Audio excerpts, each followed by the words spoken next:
When we are ready to start a family, when we are ready to get pregnant, the best practice would be if we can plan for this pregnancy 6 months to a year before, so we have time to detox the body and to support the body with nutrient dense food.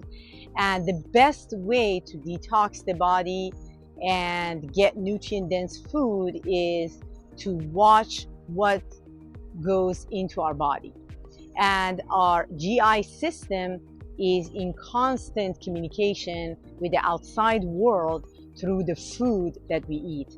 So that's the best place to start 6 months prior to getting pregnant, to make sure the best outcome of pregnancy and the start for this growing fetus.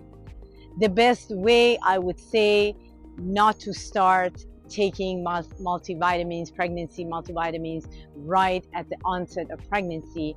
I would say we would start first detoxing with food.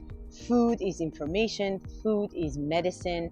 If we start eating nutritious food, we don't really need supplements, we don't really need multivitamins.